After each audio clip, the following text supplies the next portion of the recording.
श्री शिवाय नमस्तुभ्यम महाराज। आज हम आपको बताने वाले हैं नवरात्रि में विसर्जन की संपूर्ण विधि, यानी कि सामग्रियों का हमें क्या करना है और नारियल का क्या करना है, साथ ही हमें विसर्जन कैसे करना चाहिए और विसर्जन हमें कब करना है, कलश किस दिन उठाना है, सामग्रियों का विसर्जन किस दिन करना है।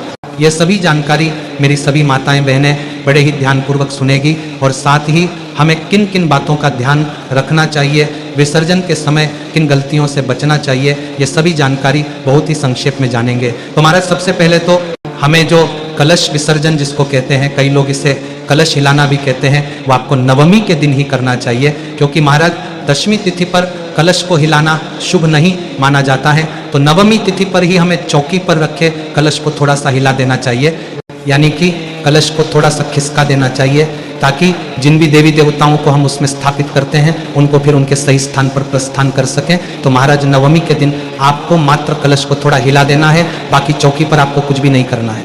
जैसे आप नवरात्रि में प्रत्येक दिन पूजा करते हैं, दीपक जलाते हैं, या जैसे जो रखे हुए हैं इन्हें आपको नवमी तिथि पर हटाना नहीं है, सभी ऐसे ही रखने हैं। केवल जो कलश है उसे आपको चौकी पर ही थोड़ा सा हिला देना है और कुछ नहीं करना है। फिर अगले दिन दशमी पर हम सामग्रियों का विसर्जन करते हैं। देखिए महाराज नवमी पर हमें कलश को इसीलिए हिलाना है ताकि नवमी के दिन ही माता को हम उनके स्थान पर प्रस्थान करने के लिए हम उनसे प्रार्थना करते हैं और कलश को हम हिला देते हैं, क्योंकि इसी कलश को हम माता का स्वरूप मानते हैं। तो महाराज नवमी के दिन तो आपको केवल कलश हिलाना है और दशमी के दिन हम सभी सामग्रियों का विसर्जन करेंगे। नवमी के दिन हम पूजा पाठ कर लेंगे माँ सिद्धिदात्री की। उसके बाद हम भोग प्रसाद में चना खीर और पूरी वगैरह माता को भोग लगाएंगे और उसके बाद हम माता को सिंदूर तिलक लगाकर और फिर हम वहीं पर हवन करेंगे और हवन करने के बाद सभी को माता रानी की दिल से आरती करना है। अब महाराज नवमी की रात्रि में आप सभी को माता रानी को भोग जरूर ही लगाना चाहिए। भोग में आप जो भी ड्राई फ्रूट्स वगैरह होते हैं आप लोग भोग लगा दीजिए और आरती सभी को नवमी की रात में भी करनी है। भले ही हम कलश हिला दिए हैं, बाकी सभी चीज सामग्री वैसे ही रहेगी।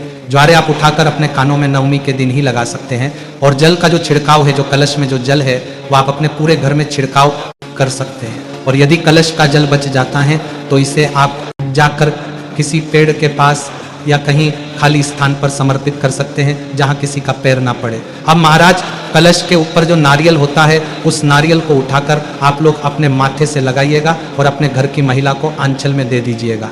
मान लीजिए महिला किसी कारणवश आपकी पत्नी है या जो भी पुरुष ही देते हैं, या पंडित जी अगर आप ब्राह्मण रखे हैं तो उनके हाथों से भी अपने आंचल में आप लोग नारियल ले लीजिएगा, या आपके घर में कन्या है तो उसके भी आंचल में फ्रॉक में आप लोग दे सकते हैं। ये नारियल लाल वस्त्र सहित आप लोग आंचल में दे सकते हैं। अब आप लोग चाहें तो इस नारियल को प्रसाद के रूप में बांट कर खा सकते हैं, या आप चाहें तो इस नारियल को जल में प्रवाहित कर सकते हैं। अब महाराज उसके बाद चौकी पर जो अष्टदल कमल चावल से बनाया जाता है, इसे अगर कोई ब्राह्मण है तो नियम है कि नारियल के साथ श्रृंगार की चीजें और जो भी दान दक्षिणा है, चावल है, ये सभी चीजें हम ब्राह्मण को वस्त्र के साथ दक्षिणा के साथ उनके घर में दे देते हैं। लेकिन मान लीजिए जिनको अपने आसपास ब्राह्मण देवता नहीं मिल पाते हैं तो अष्टदल कमल वाला चावल आप लोग पक्षियों को भी दे सकते हैं या आप गाय को भी दे सकते हैं।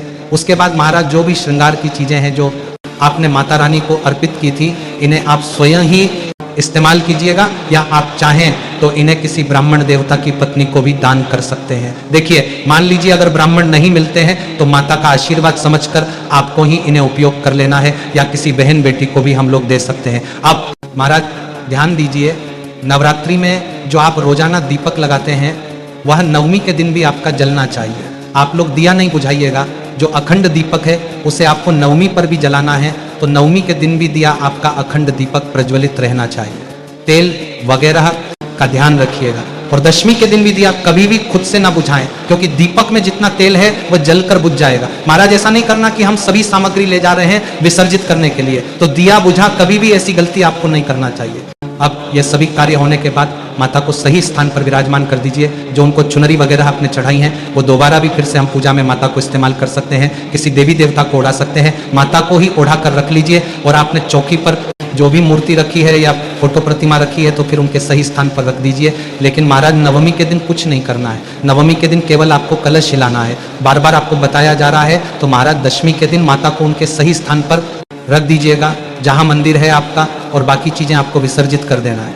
इसी के साथ चौकी पर जो लाल पीला वस्त्र वगैरह आप लोग बिछाए हैं वो भी पुनः किसी भी पूजा में इस्तेमाल कर सकते हैं। इसे आपको कहीं भी विसर्जित नहीं करना है। अब महाराज कई लोग चौकी पर 9 ग्रह भी सुपारी के रूप में स्थापित करते हैं, तो 9 सुपारी है उसको क्या करेंगे, विसर्जित कर देंगे या रखेंगे?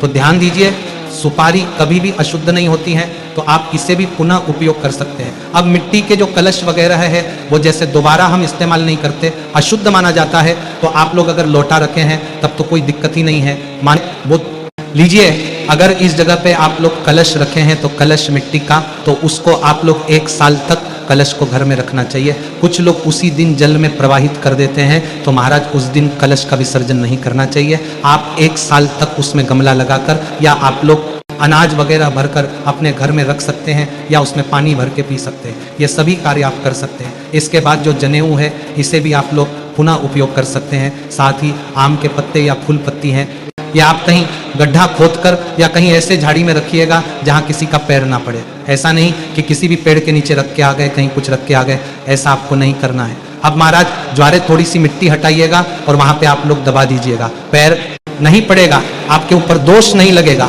इसी के साथ महाराज जो भी फल प्रसाद है वो आप लोग खा सकते हैं, और तो आप लोग सुपारी जो है वो सुपारी आप लोग रख सकते हैं, कोई दिक्कत नहीं है, क्योंकि सुपारी कभी अशुद्ध नहीं होती है। फिर से किसी पूजा पाठ में आप लोग इस्तेमाल कीजिएगा, वो कलश की सुपारी हो या नवग्रह वाली सुपारी हो, आप लोग दोबारा से इस्तेमाल कर सकते हैं। इसी के साथ महाराज दशमी के दिन जो पारण करेंगे, नियम तो है दशमी के दिन ही करना चाहिए। जो लोग 9 दिनों का व्रत रखे हैं तो 2 अक्टूबर को आप लोग विसर्जित कीजिएगा, तो आप लोग सभी सामग्री पहले विसर्जित कर दीजिएगा, स्नान ध्यान करके पूजा पाठ कर लीजिएगा और विसर्जित करके माता को पहले भोग लगा दीजिएगा। उस दिन भी खीर पूरी ही बनाया जाता है, वही भोग लगाते हैं। और नवमी वाला कुछ प्रसाद वगैरह अपने लिए आप लोग रख लीजिएगा, और पारण के समय कुछ ना कुछ पहले आप लोग दान कर दीजिएगा।